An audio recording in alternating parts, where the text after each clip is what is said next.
This is lesson 5 of unit 12. In this lesson we'll talk about something called the phase diagram, which relates to phase changes.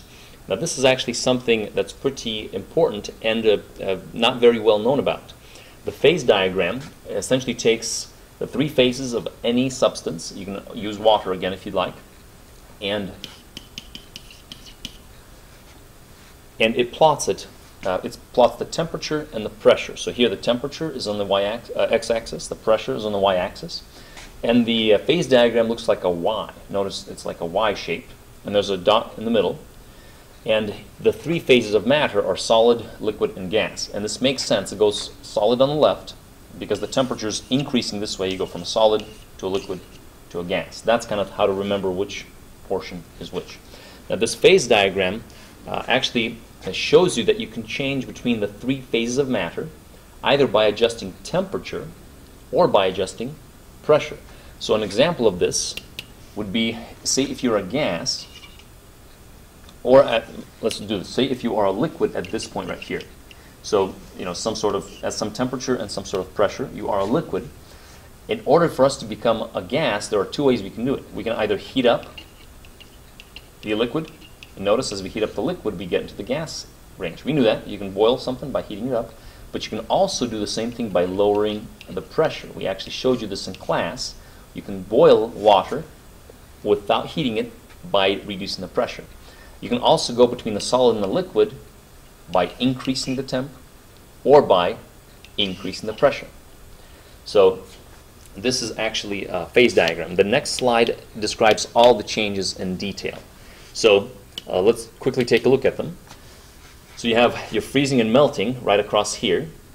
Notice this is your Y shape again. You have condensation and vaporization across here. And you have sublimation and deposition across here.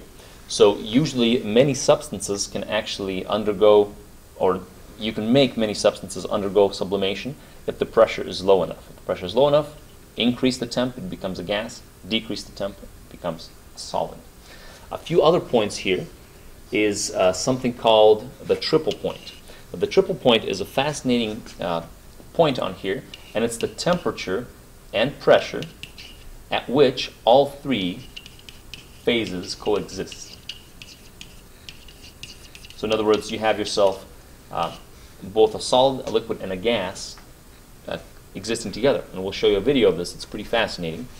This has to be perfectly balanced, but every substance has what's called the triple point. Now up here is another point called the critical point. This is the point at which the liquid and gas become one, or become indistinguishable in this distinguishable. And what happens is the gas now can flow like the liquid, and the liquid can be compressed. This is called the critical point. And what you do is you get something called a critical fluid. Critical fluid. This is what I mentioned before in the cylinder of oxygen gas cylinder. The substance inside is actually a critical fluid that can both flow and get compressed. So many applications. There are many applications of this in science as well.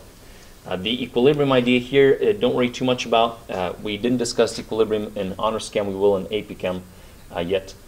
But this is essentially the line at which you have both liquid and solid. At equilibrium, you have both substances, essentially. So every line along here is called an equilibrium. That's the idea. Now let's show you the difference between the phase diagram of carbon dioxide and the phase diagram of water. I'm going to cycle through them and see if you can see a difference. Here's water, and here's carbon dioxide. Water and carbon dioxide. Now, besides the pressures being lower or higher, the biggest thing I want you to notice is that this line here is actually, this right here, has a positive slope. Positive slope. And on the water, the line actually has a negative slope. It doesn't match up, but the line right here would have a negative slope. Now the difference is important. In fact, water is one of the few substances that has this positive slope. And here's what it would mean. Regularly, if you take a liquid, say carbon dioxide gas, or carbon dioxide liquid at this point right here. And if you want to make it into a solid, you can either cool it, you can decrease the temperature again, you can cool it, or you can increase the pressure. Now, increasing the pressure will form a solid out of it, and this would make sense because what you're doing is you've got a liquid. The particles can touch each other, but they're moving around. And to get it into a solid, what you can do is you can cool it, which forces the molecules closer because they slow down. But you can also compress it. If you put pressure on it, this would make sense that putting pressure on it will force it together and form a solid, from a liquid to a solid. That's very logical, and that's essentially what happens. But for water, the opposite happens, or half of it does not happen that way. What I mean here is, say you have ice at this point right here. Now you can melt the ice by increasing the temperature. This makes sense. You can warm it up. But you can also melt the ice by increasing the pressure. So if you increase pressure, the ice will melt. Now this is strange, but remember that with water, the liquid phase is actually more dense than the solid phase. The solid phase actually has connections that open up and create these holes, essentially. Now this is done because of hydrogen bonding. If you remember, we talked about this, and this is not a perfect drawing of the idea. But so when you're compressing it, if you push them closer together, they actually expand. This is because waters, let me say it again. When you compress them, I messed that up. When you compress them, you go this way. That's what we meant to say. Because the solid phase is actually more spread apart. So if you want to put the molecules closer together, it actually becomes a liquid. We know that water is less dense as a solid. Less dense. Apologize for that little mistake. Hopefully that makes sense. But we can ask questions about the phase diagram. We can say, all right, if you have a certain pressure and a certain temperature, what will happen if you decrease the temperature? Well, it becomes a solid. What happens if you increase the pressure? Well, it becomes a liquid.